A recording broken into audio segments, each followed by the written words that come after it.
school boards have vast powers, and I always encourage parents, until we get a more definitive ruling from the U.S. Supreme Court, be involved in your school board. Know who your members of the school board are. Communicate with them. Vote in school board elections, because at least at this point, the school boards are pretty much the final say on what goes on in a public school classroom.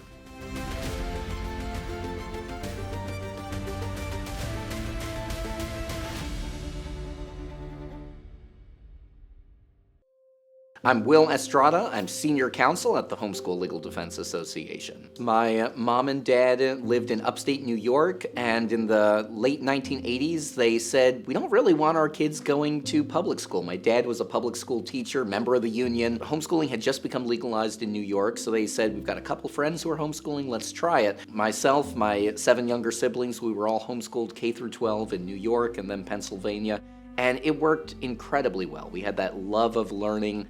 Our parents were very engaged and gave us a lot of opportunities. We did high school debate. We did raising sheep on a mountainside, a lot of the great books, a lot of math and science, and just kind of going into the great outdoors to study. Part of that was we were members of Homeschool Legal Defense Association. So I started off as a paralegal while I was finishing up law school and worked my way through the ranks, and just have always had a lot of joy of being able to serve fellow homeschoolers. I saw the success it was for myself and for my siblings.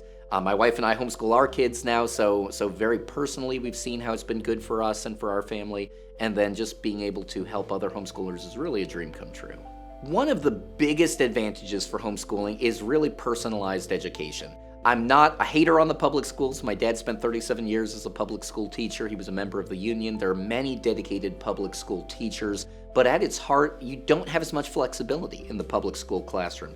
A teacher in a public school classroom needs to follow the laws and what the school board has said and the curriculum choices that have been made. Whether or not that's how that unique child learns and what's best for that child, it's still kind of a one-size-fits-all. Now, there are some great teachers in the public schools who are able to flex and able to help the children, but in many classrooms, sadly, the children get left behind. When I was being homeschooled, we would constantly get the question, what about socialization? If our classes ended early and it's 1 o'clock and we're out at the grocery store, we get that kind of side eye, and the more bold people would say, why are these children not in school today? You don't really get that question anymore as a parent in 2024, and a lot of that is because of the COVID-19 pandemic. When the schools shut down in March of 2020, everyone was homeschooling to a certain degree, some more than others, some Zoom school, but parents were really there with their children, seeing what was going on, helping out with the instruction, and at least for a few months, every single parent in the United States, actually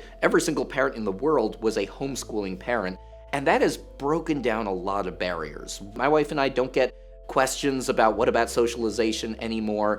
It's kind of an understanding. Homeschooling has gone mainstream, really, particularly since the COVID-19 pandemic. We've seen a doubling of the numbers of homeschoolers since then. U.S. Department of Education, the National Center for Education Statistics, just released a report showing massive increase in the number of homeschoolers. And along with that comes respect and understanding and breaking down those barriers of us versus them. So it's been very exciting to see that you don't really see the hostility or even your weird sort of thing when it comes to homeschooling anymore that you did even 10 years ago.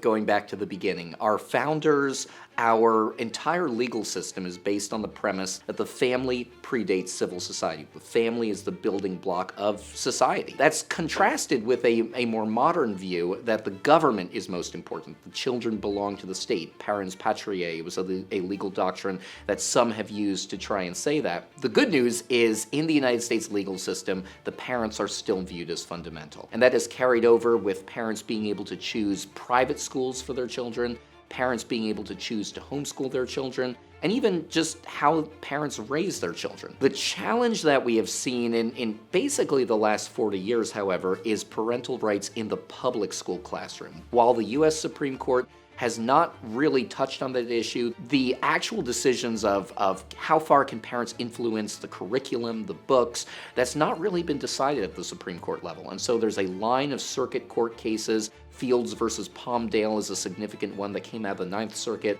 Court of Appeals, which have really limited parental rights in the context of public schools. The courts the circuit courts at least, have said we're going to give wide leeway to school boards. Now, there's a line of cases that are headed up to the Supreme Court. We might get a different decision. But while parental rights are fundamental and pretty much unquestioned for parents to choose homeschooling and private schooling, those rights are limited in the public school classroom. School boards have vast powers, and I always encourage parents, until we get a more definitive ruling from the U.S. Supreme Court, be involved in your school board. Know who your members of the school board are. Communicate with them. Vote in school board elections, because at least at this point, the school boards are pretty much the final say on what goes on in a public school classroom. Leadership Institute is one of my favorite organizations. I've known Morton Blackwell for many years. He's a fellow beekeeper, but he's so much more. Obviously, as the face of Leadership Institute, I've hired many LI grads. Being here, seeing how LI grads have gone on to shape the course of their neighborhoods, of their communities, of their states, and of our nation, it's been very, very exciting to see. I'm also an LI alum. I've been to many of the classes and trainings and fundraising trainings, for example, and it's been very, very beneficial in my career. LI gets some really, really talented men and women who come here, who work, and then who make a difference in our nation, so it's always a privilege to be at LI.